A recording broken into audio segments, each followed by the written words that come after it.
ابو ہریرہ رضی اللہ عنہ سے روایت ہے کہ رسول اللہ صلی اللہ علیہ وسلم نے فرمایا قال دخلت امرأۃ النار، ایک عورت آگ میں داخل ہوئی، فی ہرۃ، ایک بلی کے معاملے میں ربطتھا، جس کو اس نے باندھ رکھا تھا، فلا ہی اطعمتھا، نہ تو اس نے خود اس کو کچھ کھلایا، ولا ہی ارسلتھا، اور نہ ہی اس نے اسے چھوڑا، تأکل من خشاش الارض، کہ وہ زمین کے کیڑے مکوڑے کھا لیتی، حتی ماتت ہزلا، یہاں تک کہ وہ لاغر ہو کے کمزور ہو کے ماری گئی.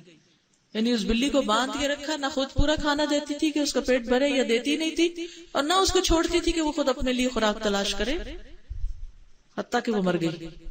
اور اس بلی کے مرنے کی وجہ سے اس عورت کو جہنم میں ڈالا گیا. کیونکہ بلی بھی تو اللہ کی مخلوق ہے نا، اس کے اندر جان ہے، اسے بھی تکلیف ہوتی ہے، اسے بھی بھوک لگتی، اسے بھی پیاس لگتی، تو ہم کس طرح اس پہ ظلم کر سکتے ہیں؟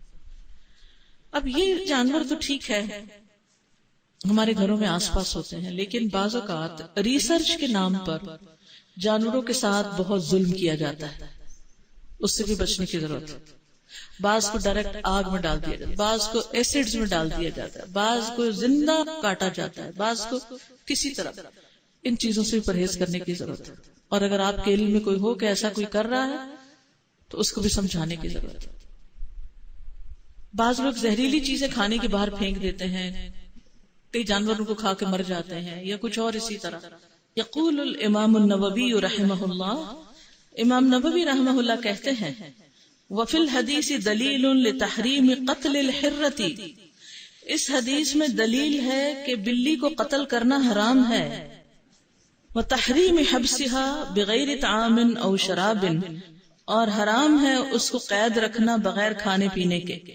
وَأَمَّا دُخُولُهَا النَّارَ بِسَبَبِهَا، جہاں تک اس عورت کے آگ میں داخل ہونے کا سبب ہے، فَظَاهِرُ الْحَدِيثِ أَنَّهَا كَانَتْ مُسْلِمَةً، تو حدیث کے ظاہر سے یہی پتہ چل رہا ہے کہ وہ عورت مسلمان تھی. وَإِنَّمَا دَخَلَتِ النَّارَ بِسَبَبِ الْحِرَّةِ، اور وہ آگ میں بلی کی وجہ سے داخل کی گئی یا داخل ہوئی.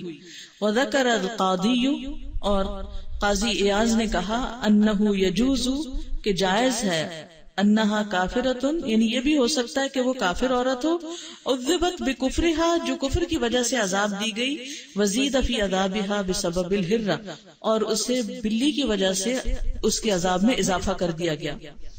واستحقت ذلک لکونها، اور اس وجہ سے وہ اس کی مستحق ہو گئی، یعنی وہ اسی لیے اس کی مستحق ہو گئی کہ وہ لیست مؤمنتن، کہ وہ مومن نہیں تھی.